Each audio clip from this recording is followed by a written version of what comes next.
Kai di lâu drug cha. Ha. Drug se kai di lâu ke ba? Kari? Lilong dagi. Ka kan ngang ya da bra. Drug se kai di lâu ke. Ka kan ngang ngone. Lilong dagi. Kai gino nang nang sai dagi khona pot kai lei hang bada khumdraga machi morum da langthoi ji kai gino drug cha.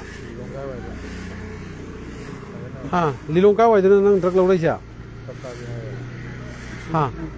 Kari? Usoi popi dagi. Drug lupa kya ke nang lo lai cha. Ha. Irang asu phattaba matam asu phattaba kan sida nang punchi gi nang kaim khan da bra. Nam nang lupa kya kapsala ke na. Nate no kholo phajana wangang ba. Ai nang sakul loi kaim to roi ko. Lupa kya ke drug nang lo lai cha. Cheng khum ko. Chamri gi. Lupa chamri gi drug ne ba ko. Lo rai ba jaga se kai de ne ba. Ha? Uchek pokpi. Usoi pokpi. Aduna hauji ka pai sin ml kya no. 2 ml. Adu ingra kan sida phajana nang phone jo phaba pai ri phajana maita nong tan tik tana imana loiba cha asa ba cha ge de hai de na samaj ki chana bi ain lo puno mak thugai ra kan da samaj na ya da chinjak sin nang lo bu chali ne ba natra ha adu ga nang sa di chin thi bo da ngai ke no ha adu ga drug sida ida khopa na sel tham jina kai gya ha kya yauri na onda drug berel kya yauri ke Group to porak triba. Drug kyam yauri ge banang na sada. Ai kanama ai ming pala kanu nang isu paloi ko. Ado noina kya yauri sheng putro yaw bodo.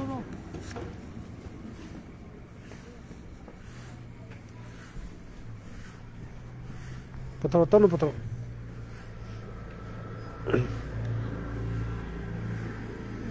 Kai gino bono ge dum adu mamal nai da punchi do. Ai kanama ge nang yaw ge sia.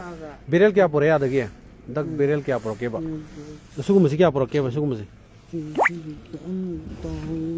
tahor ma le ma amado athan bra thande du dinoi lupa chamri gi ne ba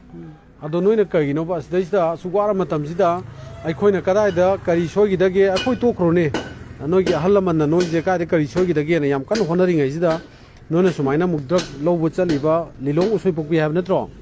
Kai di sini ipote ya? Ha? Yum da dum? Yum da nang tak bangamdra? Ha? Panung kalau ni bo nang ai kan hai ge ba nang bu nuksi ba ima du na nang bu nuksi bi bok tu na hajan ibu ngosi tong no je hai de bra mamang da hai ya hai ya de sikai no se nang drak nang kholo nang na se pa kholo kholo la si kaklo la mata kaklo la si kaklo manung da amada khongga mung yarong ni ba phone plus ka po ma dum thadra kani ado makha de yo office building makha do thadra kani ma ngasa hauji ngak le pad lang thorai du na kana pot tap yaw bra ngo hai hange so hang ba so keno nang so pham se pham lepu ko pham gono drak tu yungo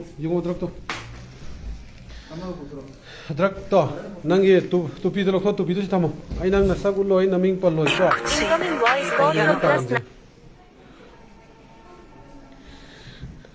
mayam ngak tang di phone toksan birakinu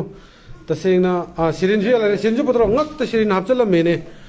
nate bofla ye li sinoi di ngak sana bi yet panlam dre syringe ju makhum yaw do bi ngak ko thilamani ka pure glove to sinda pa masak utpi ganu ko glove to ukke sana pa masak pure ai ko syringe ma ngak ta yaw le me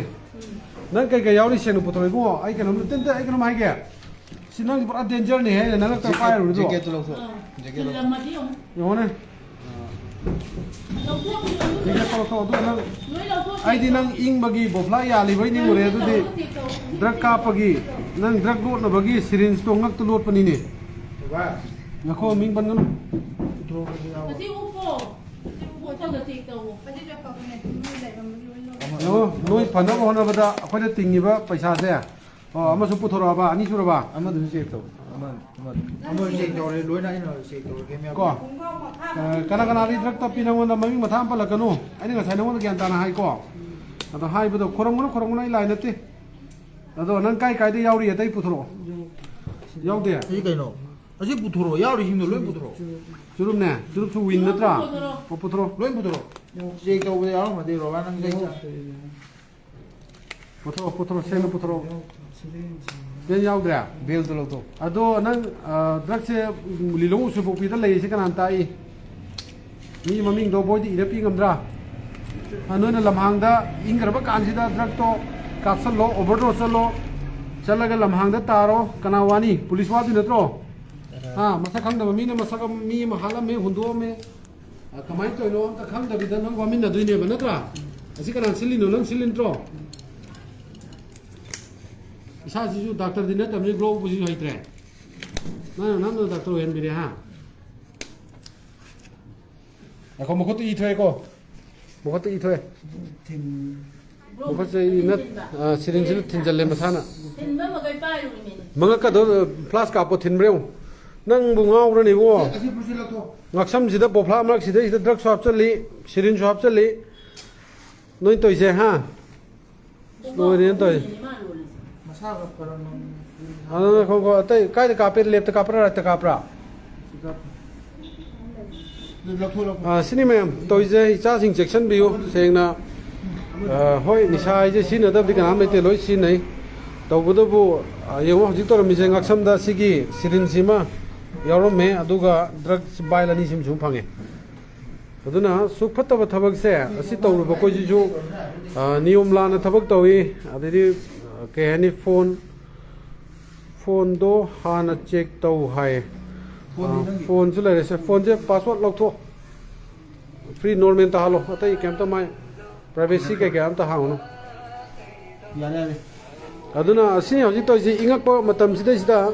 sumaina angang sing china lilong dagi lobani hai lilong kari ba mafam do usoi pokpi aduna imaleba iram dam se ke doge har ka anda thengkhang ka ada aikoi drug number amorga lahalak tan nga sidi cookie na maite dalandari ni aduga phatraba cookie singduna yon ba drug tagi phangba paisa duna nongoi maru leraga bom leraga maite dum kapsan ba adugi machinjak sina maite chilnau jati kharagi chilnau gi marak tagi wakhal laita da ba kharana haitare wakhal mapung phadri ba kharana mu hari ba thabak tu da phatraba ni sadu chasan bada mingon da income kahan ba ikhoidana mithok khandhan ba mising watha lakpa sumja ba yumbi oina na bohna rakpa aduga imaleba giram damgi ikhunai gi damak thawai na pontha pigraba mayam gi mafamdana amuk kari haigani yam ikai ngai oiba thawong amani makoina ulibase aduna mayam aikoi mating pangminasi tawbuda bu karam ground mating pangminaga ge hai taraga di troll tawbuduna taba hai tare ai ge laikai da lairiba imai bel su thokpiro thokpirai handa kar uba phangi social media da aduga maru mapang nuksiraba khoina su aikoi amtang not yoc bocc aikoi second chu changpur oroi haningai laite yengbadu ki matik yang haidraba अखोगी राजमिति city की ममांगदा लाइरिबा तुरेन मपान दा लाइरिबा स्थित तारिबा सिंह ऑल ओवर मणिपुर की लाइरिबा प्राइवेट सेक्टर की रिहेब सिंह गवर्नमेंट की लाइरिबा सिंह सिदा मखोइबो ट्रीटमेंट तौनना बसु अखोइना मखोइगा फमिना रगा वखल तामिना सिदुग इमालेबा कन बाय बिसे ह्यूमन राइट नैना बदु खग इमालेबा कन बनते ह्यूमन सिंह सिना अखोइगी वाइल्ड ओलके तो बुजे सिसु सेमदोक पदु इमालेबा कन बने अदुना मतम कुइना मियाम की थवाई थवान पुजरम बा मैत्रबांग मसाइगोल की पेज ने हेक तौरब तुंगदा ngasi एडीसी एडिटर कैंपेन ना मखा ताना चथजरिबा थबक अखोगी मास ड्राइव हाइ तारे नत्रा अखोई मास ड्राइव हौरगनी अदो हौबगी ममीनी अहानबा हौबगी ममीदा इंगबा वाक्सिंग की पूर्णिमा की निनी हुमनी चोंथरब तुंगदा ngaksang की बफलादा इखंग खंगौदना अखोई हिदा कापनबा सिरिल सम यावरमबा तुगा ड्रग वाइलनी यावरमे अदनो बफला येत पसिसु यामना अवांग थाक्तनी येलमिसे अदुना मयामना यारिबे मखै ओजित खाबा ड्रग एडिक नॉर्मल लाइफ ता लाकननबा होनबदा अराइबा थबक्ति नते गवर्नमेंट गी पॉलिसी याउद्रबदी वागनी है मियाम गी अमदी वांजिंग गी लाइवा क्लब की यामना मरुइबा दायित्व पुबिरिबा aina kari hana kawgodom rodi khangjedre aigi kaka dum haijage respected ikai khonobgi masa goraba kakao jena pipiraiba ꯄꯥꯎꯇꯥꯛꯁꯤ ꯌꯥꯝꯅ ꯃꯃꯜ ꯅꯥꯏꯗꯕꯅꯤ ꯑꯗꯨꯕꯨ ꯒꯃꯦꯟꯒꯤ ꯊꯧꯁꯤꯜ ꯊꯧꯔꯝ ꯉꯥꯏꯔꯤꯉꯩꯗ ꯉꯁꯤꯗꯤ ꯏꯃꯥ ꯂꯩꯕꯥꯛ ꯑꯀꯣꯏꯕ ꯃꯩꯅ ꯇꯨꯝꯅ ꯆꯥꯛꯑꯦ ꯑꯗꯨꯒ ꯔꯤꯂꯤꯐ ꯀꯦꯝ ꯀꯌꯥꯗ ꯑꯩꯈꯣꯏ ꯏꯟꯃꯦꯠꯁꯤꯡꯅ ꯃꯩꯇꯩ ꯏꯆꯤꯟ ꯏꯅꯥꯎ ꯀꯌꯥꯅ ꯋꯥꯅ ꯈꯥꯡꯉꯤꯕꯁꯦ ꯑꯩꯈꯣꯏ ꯈꯨꯗꯤꯡꯃꯛꯅ ꯒꯃꯦꯟ ꯉꯥꯏꯒꯨꯝꯁꯤ ꯑꯃꯗꯤ ꯒꯃꯦꯟ ꯉꯥꯏꯗꯕꯤꯗ ꯑꯩꯈꯣꯏꯅ ꯇꯧꯕ ꯌꯥꯕꯗꯣ ꯇꯧꯃꯤꯟꯅꯔꯀꯥꯟꯗ ꯒꯃꯦꯟꯒꯤ ꯂꯩꯔꯤꯕ ꯑꯁꯣꯏꯕꯗꯣ ꯑꯩꯈꯣꯏꯅ ꯄꯤꯟ ꯄꯣꯏꯟ ꯇꯧꯔ ꯉꯥꯡꯕ ꯉꯝꯅꯅꯕ ꯍꯣꯠꯅꯃꯤꯟꯅꯁꯤ ꯇꯧꯖꯔꯤꯕ ꯊꯕꯛꯁꯤꯗꯗꯤ ꯃꯌꯥꯝꯒꯤ ꯁꯖꯦꯁꯟ ꯃꯇꯝ ꯄꯨꯝꯅꯃꯛꯇ ꯃꯣꯁ ꯋꯦꯜꯀꯝ ꯇꯧꯖꯒꯅꯤ ꯑꯗꯨꯒ ꯃꯈꯥ ꯇꯥꯕꯗꯗꯤ ꯃꯌꯥꯝꯅ ꯄꯤꯕꯤꯔꯛꯄ ꯀꯃꯦꯟꯒꯤ ꯃꯇꯨꯡ ꯏꯟꯅ ꯃꯁꯛ ꯂꯣꯏꯅ ꯎꯠꯇꯧꯕꯅꯦ ꯀꯩꯗꯧꯅꯤ ꯍꯥꯏ ꯍꯣꯏ ꯌꯥꯝ ꯐꯖꯕ ꯎꯠꯀꯗꯕꯅꯤ ꯑꯗꯨꯕꯨ ꯃꯤꯑꯣꯏꯕ ꯍꯥꯏꯁꯦ ꯁꯣꯁꯤꯌꯦꯜ ꯃꯦꯗꯤꯌꯥ ꯍꯥꯏꯁꯦ ꯑꯗꯨꯝ ꯅꯩꯔꯒ ꯂꯩꯒꯗꯕꯅꯤ ꯑꯗꯨꯝ ꯑꯩꯅ ꯍꯧꯖꯤꯛ ꯊꯥꯖꯔꯤꯕ ꯂꯥꯏꯐꯁꯦ ꯍꯌꯦꯡ ꯅꯣꯡꯉꯥꯜꯂꯒꯗꯤ ꯑꯗꯨꯝ ꯚꯥꯏꯔꯦꯜ ꯆꯠꯈꯤꯕꯁꯨ ꯌꯥꯏ ꯑꯗꯨꯅ ꯃꯁꯛ ꯎꯠꯄꯒꯤ ꯇꯥꯡꯀꯛ ꯑꯃꯁꯨ ꯂꯧꯖꯔꯛꯀꯦ ꯍꯧꯖꯤꯛꯀꯤ ꯑꯣꯏꯅꯗꯤ ꯑꯩꯈꯣꯏ ꯋꯥꯍꯪ ꯄꯥꯎꯍꯪ ꯃꯥꯒ ꯀꯅꯥ ꯀꯅꯥ ꯆꯠꯃꯤꯟꯅꯕ ꯀꯅꯥ ꯀꯅꯥ ꯆꯥꯃꯤꯟꯅꯕ ꯑꯗꯨꯒ ꯂꯤꯂꯣꯡ ꯎꯁꯣꯏꯄꯣꯛꯄꯤꯗ ꯗ꯭ꯔꯒ ꯌꯣꯟꯕꯤꯔꯤꯕ ꯏꯆꯤꯜ ꯏꯅꯥꯎꯁꯤꯡ ꯍꯣꯏ ꯖꯥꯇꯤꯗꯩ ꯄꯟꯖꯔꯣꯏꯒꯦ ꯗ꯭ꯔꯒ ꯌꯣꯟꯕꯤꯔꯤꯕ ꯑꯩꯈꯣꯏ ꯏꯁꯩ ꯐꯖ ꯐꯖꯕꯁꯨ ꯊꯣꯛꯈ꯭ꯔꯦ ꯑꯗꯨꯅ ꯗ꯭ꯔꯒ ꯌꯣꯟꯕꯤꯔꯤꯕ ꯏꯆꯤꯜ ꯏꯅꯥꯎꯁꯤꯡ ꯒ꯭ꯌꯥꯟ ꯇꯥꯕꯤꯌꯨ ꯑꯩꯅ ꯈꯛ ꯅꯨꯡꯉꯥꯏꯔꯀꯥꯟꯗ ꯄ꯭ꯔꯤꯊꯤꯕꯤꯁꯤꯗ ꯑꯩ ꯈꯛꯇ ꯍꯤꯡꯍꯧꯒꯦ ꯍꯥꯏꯕ ꯌꯥꯔꯣꯏ ꯂꯣꯏ ꯁꯤꯒꯗꯕꯅꯤ ꯁꯅꯥ ꯂꯨꯄꯥ ꯃꯔꯛꯇꯅꯦ ꯃꯥꯔꯣ ꯊꯔꯣ ꯃꯥꯔꯣ ꯑꯣꯜꯍꯜꯂꯒ ꯊꯝꯃꯝꯃꯁꯨꯅꯦ ꯑꯗꯨꯝ ꯁꯤꯔꯗꯧꯅꯤ ꯑꯗꯨꯅ ꯃꯤꯌꯥꯝꯅ ꯌꯥꯕ ꯁꯃꯥꯖꯅ ꯌꯥꯕ ꯂꯝꯕꯤꯗ ꯆꯠꯃꯤꯟꯅꯁꯤ ꯈꯪꯗꯗꯅ ꯐꯠꯇꯕ ꯅꯤꯁꯥꯒꯤ ꯂꯝꯗ ꯈꯣꯡ ꯊꯥꯡꯖꯜꯂꯨ ꯇꯥꯔꯒꯁꯨ ꯍꯟꯗꯣꯛꯄꯤꯔꯛꯑꯣ ꯍꯥꯏꯕ ꯋꯥꯐꯝꯁꯦ ADC anti drug campaign Bishnupur ꯗꯤꯁꯇ꯭ꯔꯤꯛꯀꯤ ꯁꯥꯏꯠꯇꯒꯤ ꯁꯣꯁꯤꯌꯦꯜ ꯃꯦꯗꯤꯌꯥꯒꯤ ꯈꯨꯠꯊꯥꯡꯗ ꯑꯃꯗꯤ ꯚꯤꯗꯤꯑꯣꯁꯤꯕꯨ ꯗꯥꯎꯟꯂꯣꯗ ꯇꯧꯔꯒ ꯌꯨꯇ꯭ꯌꯨꯕꯇ ꯑꯞꯂꯣꯗ ꯇꯧꯕꯤꯔꯛꯀꯗꯧꯕ ꯈ꯭ꯋꯥꯏ ꯄꯨꯝꯅꯃꯛꯀꯤ ꯃꯐꯝꯗ ꯔꯤꯀ꯭ꯋꯦꯁ ꯇꯧꯖꯔꯤ ꯋꯥꯐꯝꯁꯤꯅ ꯑꯔꯣꯏꯕ ꯑꯣꯏꯖꯔꯒ ꯃꯈꯥ ꯇꯥꯕꯁꯤꯗꯤ ꯑꯩꯈꯣꯏ ꯏꯪꯉꯕ ꯃꯇꯝꯁꯤꯗ ꯏꯆꯥꯁꯤꯡꯅ ꯀꯗꯥꯏꯗ ꯆꯠꯂꯤ ꯀꯔꯤ ꯆꯥꯔꯤ ꯀꯝꯗꯧꯔꯤ ꯍꯥꯏꯕꯁꯦ ꯐꯖꯅ ꯁ꯭ꯀ꯭ꯔꯤꯅꯤꯡ ꯇꯧꯃꯤꯟꯅꯁꯤ ꯑꯣꯔꯒꯅꯥꯏꯖꯦꯁꯟꯅ ꯇꯧꯔꯛꯄ ꯊꯕꯛꯇꯗꯤ ꯑꯩ ꯆꯥꯗꯨ ꯆꯥꯖꯗꯕꯅꯤ ꯃꯥꯅ ꯍꯧꯕꯅꯤ ꯃꯥꯅ ꯄꯨꯈꯤꯕꯅꯤ ꯍꯥꯏꯕꯗꯨꯗꯤ ꯕ꯭ꯂꯦꯝ ꯇꯧꯗꯅꯕ ꯑꯩ ꯈꯨꯗꯤꯡꯃꯛꯀꯤ ꯄꯨꯛꯅꯤꯡ ꯅꯥꯀꯣꯡ ꯄꯛꯅ ꯄꯥꯎꯗꯝꯖꯔꯤ ꯇꯧꯔꯤꯕ ꯊꯕꯛ ꯑꯗꯨꯕꯨꯗꯤ ꯚꯦꯔꯤ ꯒꯨꯗ ꯁꯄꯣꯔꯠ ꯇꯧꯖꯔꯤ ꯍꯥꯏ ꯃꯇꯝ ꯄꯨꯝꯅꯃꯛꯇ LMG ꯑꯩꯈꯣꯏ ꯃꯌꯥꯝꯒꯤ ꯑꯩꯅ ꯄꯥꯕꯗ ꯁꯣꯏꯔꯝꯕꯗꯤ ꯌꯥꯏ ꯇꯧꯕꯗꯨ ꯃꯌꯥꯝꯒꯤ ꯂꯩꯇ ꯂꯥꯏꯔꯕꯁꯤꯡꯒꯤ ꯃꯇꯦꯡ ꯗꯥꯏꯇ ꯆꯥꯎꯅ ꯂꯧꯕꯤꯔꯤꯕ ꯃꯃꯜ ꯅꯥꯏꯗ꯭ꯔꯕ ꯀꯀꯥ ꯑꯣꯖꯤꯠꯅ ꯃꯁꯤꯒꯤ ꯊꯥꯖꯔꯤꯕ ꯂꯥꯏꯐꯁꯤꯗ ꯆꯪꯕꯤꯔꯛꯑꯒ ꯐꯖꯔꯕ ꯋꯥꯍꯩ ꯀꯌꯥ ꯑꯃ ꯊꯝꯕꯤꯔꯝꯕ ꯁꯖꯦꯁꯟ ꯄꯥꯎꯇꯥꯛ ꯀꯌꯥ ꯑꯃ ꯄꯤꯕꯤꯔꯝꯕꯕꯨ ADC ꯑꯦꯟꯇꯤ ꯗ꯭ꯔꯒ ꯀꯦꯝꯄꯦꯟꯒꯤ ꯃꯥꯏꯀꯩꯗꯒꯤ ꯏꯉꯛꯅꯣꯅ ꯏꯀꯥꯏ ꯈꯨꯝꯅ ꯄꯨꯠꯆꯔꯤ ꯃꯈꯥ ꯇꯥꯕꯁꯤꯗꯤ ꯏꯕꯨꯡꯉꯣ ꯑꯁꯤꯒꯤ ꯐꯦꯃꯤꯂꯤ ꯀꯧꯔꯒ ꯋꯥꯔꯤ ꯁꯥꯕꯒꯤ ꯇꯟꯖꯥ ꯑꯗꯨꯃꯨꯛ ꯂꯧꯖꯒꯦ ꯄꯨꯝꯅꯃꯛꯄꯨ ꯈꯨꯔꯨꯝꯖꯔꯤ ꯌꯥꯏꯐꯔꯦ ꯌꯥꯏꯐꯔꯦ Hello, ma'am. Good evening. Iramdam Emaleibaki Manipur sida mitupna miramdagi lakpa mitupna andaraktana awa saitheng miyam phangaba misi mina yauraba manggiba ahal amani sinau isaisu kaya amaju phangdriba wakhal laina oiraba suicide tawbagi adumba tangkak yauraba suicide tawraba yumda hanjinningbana ngauraba timing santi hanjilaknaba santi lairena lairiba timing sida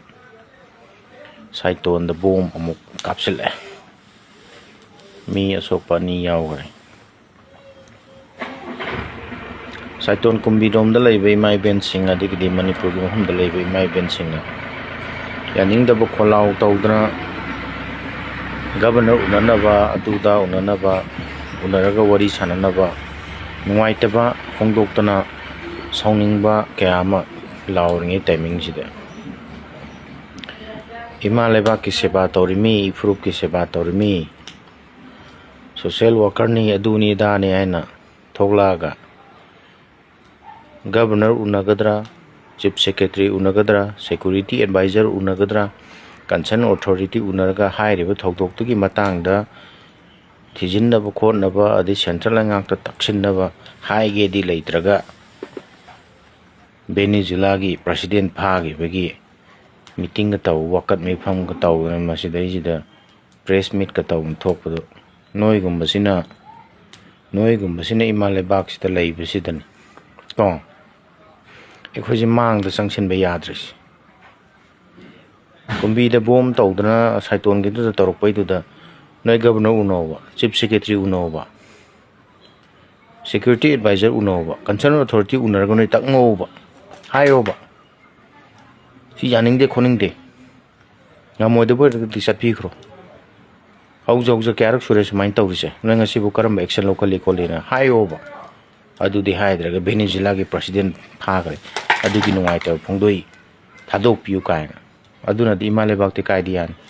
ꯑꯩꯒꯤ ꯌꯨꯝꯒꯤ ꯄ꯭ꯔꯣꯕ꯭ꯂꯦꯝꯐꯧ solve ꯇꯧꯗꯅ ꯃꯤꯒꯤ problem solve ꯇꯧꯅꯕ ꯆꯣꯡꯊꯣꯛꯑ ꯂꯩꯔꯦ ꯑꯗꯨꯅ ꯌꯥꯔꯣꯏ ꯂꯩꯕꯥꯛꯁꯦ